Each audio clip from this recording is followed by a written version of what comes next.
Just after 6 p.m. on a cold January night, a silver Toyota Yaris sat parked on Church Street, Baillieston. Two officers watched from a distance, quiet surveillance, part of something much bigger. Then, all of a sudden, Mark Richardson appeared. He wasn't meant to be there, but this wasn't a night for plans. He started running. The officers were right behind him. And when they brought him down, what they found wasn't just a key, it was a trigger. And what it revealed would change everything. This is the story of Operation Escalade and the downfall of Scotland's most dangerous organised crime gang. It started in silence. No press conferences, no public warnings. Just a name, Operation Escalade, tucked deep inside Police Scotland's Organised Crime and Counter-Terrorism Unit. Launched in 2014, it wasn't chasing street-level dealers. This was about something else. Intelligence had pointed to a tightly controlled network, drugs coming in by the ton, firearms traded across borders, and millions in dirty cash disappearing offshore. It was the scale that stood out. The syndicate was moving industrial quantities of cocaine, at least a ton a year, most of it landing in Scotland. The profits were staggering. Some investigators believed the network was turning over more than £100 million annually, but the money itself wasn't the most dangerous part. It was how quietly it moved. The group didn't shout. No flashy cars, no high-profile shows of wealth. Instead, they hid behind shell companies, encrypted devices, and stolen identities. They used industrial units, lockups, and properties under false names.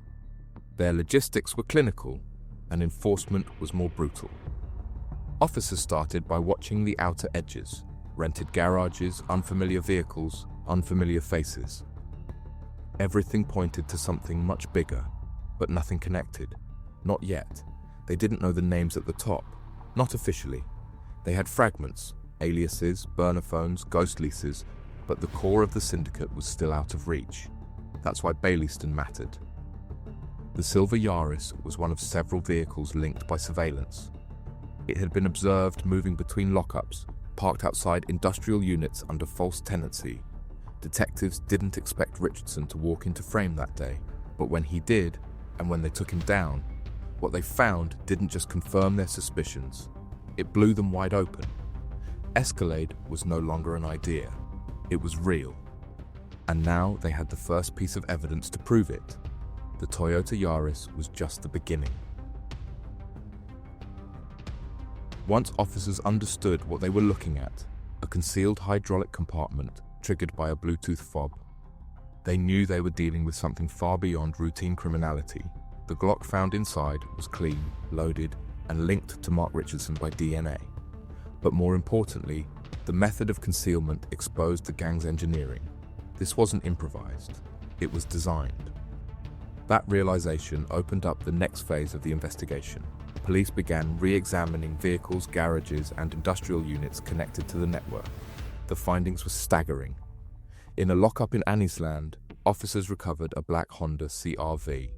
Like the Yaris, its body had been modified, not with amateur panels or glovebox hides, but with fully integrated hydraulic systems. Behind the rear bumper, they found a void. Inside it, 11 firearms, including Glocks, Berettas, a submachine gun, and an M75 grenade designed to kill anyone within 25 meters. Elsewhere, a second vehicle had a floor-mounted trap triggered by a hidden signal receiver behind a taillight. It took a complete forensic teardown to even locate it. The gang used at least 16 vehicles, mostly high-powered or stolen, all altered in some way. Some were fitted with spring-loaded traps. Others were equipped with remote locks, timed relays, or multiple layers of shielding to block scanners.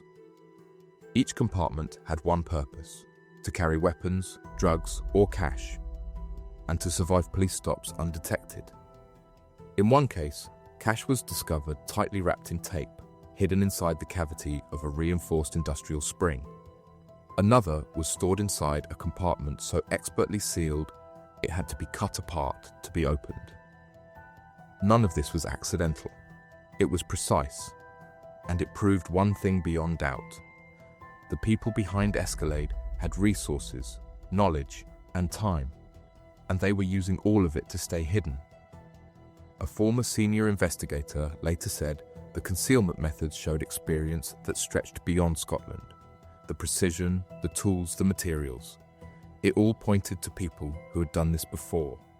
People who had learned from others. People who were building something built to last. This wasn't a collection, it was stock. And every weapon recovered gave police more than just proof. The Beretta pistol recovered in Annie's Land looked clean. It had been wiped down, handled with gloves, sealed inside a hidden compartment. By all accounts, there was no usable DNA, no trace left behind. That's what the gang believed. But in Gartcosh, inside the Scottish crime campus, a new technique was about to prove them wrong. Traditionally, forensic teams could only swab the surface of a weapon. Any blood, sweat, or skin cells left inside the mechanics were beyond reach. But at Gartcosh, a new method had been developed. They began dismantling firearms piece by piece, chamber, magazine, and so on, collecting microscopic traces from where blood might have seeped in under pressure. The Beretta was taken apart. Inside the firing chamber, lodged deep in the mechanism, was a trace of DNA. It matched a name police already knew, Robert Allan. That evidence changed everything. The gun wasn't just illegal, it was now tied to a known act of torture. And for the first time, police had something beyond stories. They had proof. Before we move forward, it's worth understanding just how brutal this incident truly was, and why that pistol carried more than just a fingerprint. In 2015, Allan was a small-time drug dealer, but he owed the wrong people £30,000 in unpaid cocaine, money that belonged to the syndicate. He fled Scotland. For 2 years, he stayed off their radar, but in March 2015, they found him, in a quiet village near Barnsley, South Yorkshire. That's where David Sell, a known enforcer for the group, arrived with 2 armed men. They dragged Allan into a car, drove him 240 miles north, and took him to a remote industrial unit in Fauldhouse, West Lothian. Inside, Allan was chained up. What followed was methodical. What happened next wasn't just punishment. It was calculated, prolonged, designed to inflict pain, fear, and silence. By the time they were done, Robert Allan had been broken, physically and mentally, and left with injuries he was never meant to survive. But they weren't finished. He was bundled into a car, driven to a remote spot near East Kilbride, and shot, twice in one knee, then once in the other. His attackers dragged him to the top of a hill and ordered him to roll. They left him there. Somehow, Allan survived. A passing couple found him and called for help. He gave no names, said nothing. Not then. That Beretta pistol had been used to pistol whip him. Now it was evidence. And that made investigators think. The syndicate wasn't just moving drugs. They were enforcing with calculated cruelty. An arrest warrant was issued for David Sell. The man believed to have led Allan's abduction was now directly linked by forensic evidence. When Sell was arrested, he was no longer just a name in surveillance logs. He was the first high-ranking member of the syndicate to face charges backed by physical proof. And with him in custody, the foundation of the network, quiet, calculated, and previously impenetrable, finally began to shake. The next thing to unravel wasn't just what they hid, it was how they stayed one step ahead of the people chasing them. As investigators moved in on the syndicate's safe houses and vehicles, another layer of protection began to surface. One built on technology, anti-surveillance equipment, listening devices, signal jammers, the kind of tools usually seen in military operations or elite law enforcement. And the gang had them all. Hidden among the recovered items were Orion nonlinear junction detectors, used to sweep for hidden microphones and transmitters. One alone cost £25,000. Another device, capable of detecting illegal transmissions, was valued at nearly £40,000. These weren't off-the-shelf gadgets, These were state-grade countermeasures. Detectives started to notice patterns. Surveillance vans would lose signal. Officers reported devices showing no transmission data, even while gang members were visibly using phones inside. There were moments when tracking systems flatlined, as if something was jamming the air itself. Then came the encrypted phones. The gang had invested in custom encrypted communication platforms sold under the guise of privacy tech. No names, no messages that could be traced, just silent instructions typed and wiped. One syndicate lieutenant was later found to have sent 33,000 encrypted texts in just 2 months, many containing orders to attack, intimidate, or disappear people. Meetings became harder to intercept. Gang members met in cemeteries, in garage lockups, or behind shuttered shopfronts registered under the names of wives and girlfriends. Locations changed constantly. Surveillance teams began to suspect some of the vehicles were even capable of detecting or jamming tracking devices in real time. This wasn't paranoia. It was protocol. The further detectives got into Operation Escalade, the clearer it became. This wasn't just the most violent group they'd ever encountered. It was the most prepared, digitally enabled, technically advanced. Organized crime at its most professional. They didn't wait to be watched. They watched first. But even the best systems rely on routine. And for Escalade, routine came in the shape of a man with a bag, moving money in broad daylight right under everyone's nose. He didn't stand out. No criminal record that would raise red flags. No flashy lifestyle to suggest he was sitting on millions. But between May and October 2019, Gerard McTaggart was seen, again and again, carrying a weighted Asda carrier bag into premises linked to the syndicate. Police had been watching him as part of an extended surveillance order. It wasn't what he said, it was where he went and who he met. Over 5 months, McTaggart visited at least 21 locations known to be connected to the group. On 9 occasions, he was seen handing off or exchanging bags, parcels that never appeared again. Always subtle, always quiet, but always with weight. He used different vehicles, met in different parts of the city, from takeaway shops to hardware stores, from gift boutiques to plumbing depots. Each visit revealed another layer of the network's cover. La Sorel, a boutique in Burnside, owned by the wife of a senior member, RPL Plumbing in Glasgow, linked to another key associate. The Berg Bar in Rutherglen. Just another ordinary-looking location. Until you looked closer. Each business was legitimate on paper, registered, staffed, and trading. But behind the tills and under the counters, they served another purpose. Cash-in points for drug money, drop locations for wages, and safe spaces for face-to-face coordination. McTaggart didn't just move money.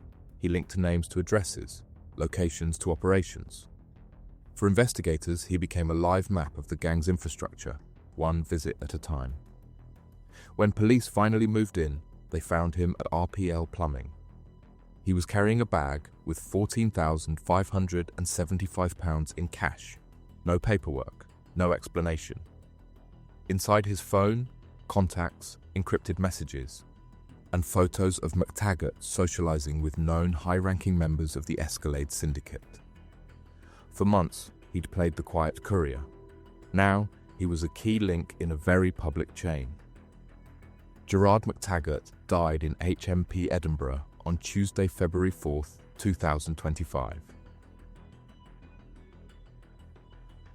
McTaggart gave investigators a map, but the ones they really wanted had already gone off-grid. For nearly a decade, 2 names had hovered just out of reach: Barry and James Gillespie, brothers from Rutherglen, low profile in their early years. But by 2014, investigators believed they were sitting at the top of Scotland's most sophisticated crime syndicate. They weren't street-level players, they were architects. Police suspected they controlled the entire operation. Drugs, weapons, cash movements, even the syndicate's links to South America and mainland Europe. Their network was clean, layered with shell companies, loyal intermediaries, and near-constant relocation. Operation Escalade had warrants in hand. But by the time arrests began, the brothers were already gone. Intelligence placed them first in the Netherlands, then Portugal, and eventually Brazil, where they lived for years on a luxury estate.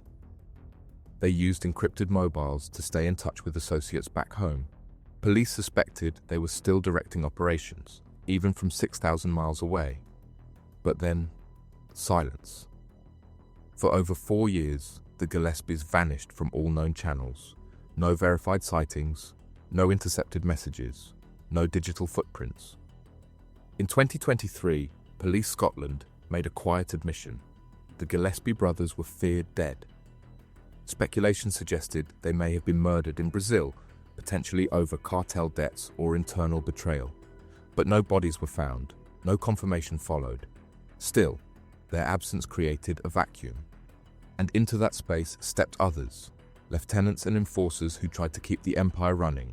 Some were caught, some disappeared too. The Gillespies' disappearance didn't mark the end of the syndicate, but it marked a shift. Escalade was no longer about chasing shadows. It was about dismantling the remnants, one arrest at a time. It ended the way few thought it would, not with another vanishing act or a botched trial, but with the gang's key figures lined up in the dock. By the end of it all, 42 individuals had been convicted under Operation Escalade. But it was the core leadership, the men at the heart of Scotland's most sophisticated crime syndicate, who faced the longest terms behind bars. David Sell, the enforcer, was sentenced to 15 years and 8 months. He was the first to be taken down with evidence that linked directly to acts of torture. Barry O'Neill, 37, convicted for his role in the same incident, was sentenced alongside him. The court heard how the syndicate was structured like a business. Each member had a function: trafficking, distribution, finance, enforcement. And each operated behind layers of fake names, burner phones, and front businesses. But Escalade had pulled those layers back. At sentencing, the judge described the group as organised crime at a level rarely seen in this country, with technical capabilities and global reach. Mark Richardson, linked by DNA to the concealed Glock inside the Yaris, received 8 years. James White, once a quiet operator, later revealed as one of the syndicate's top-level directors, was tracked down in Brazil and extradited. Fluent in Spanish and linked to encrypted communications with drug cartels, he was jailed for 9 years and 10 months at the High Court in Stirling. Joseph Lindsay, captured in Tenerife as he waited to meet his wife at the airport, received 4.5 years. His DNA had been found on elastic bands used to bundle drug money. Christopher Hughes, part of the same empire but operating at a more global level, was found guilty of orchestrating the assassination of Dutch crime blogger Martin Koch. He was sentenced to life imprisonment with a minimum term of 25 years. Apart from these top cream, there are a few more: Gerard Docherty, Stephen McArdle, Francis Mulligan, Michael Bowman, Anthony Woods, and Martin Fitzsimmons, each received lengthy terms, totaling 87 years behind bars. What began with a chance arrest outside a takeaway ended with a courtroom full of convictions, and the most dangerous crime syndicate in Scotland facing justice. But what do you think?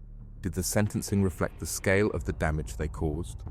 Were the years behind bars enough for a network that spanned continents, laundered millions, and enforced with terror? If you want more real UK crime stories like this, subscribe, turn on notifications, and let us know what you think below. There's always another case to uncover.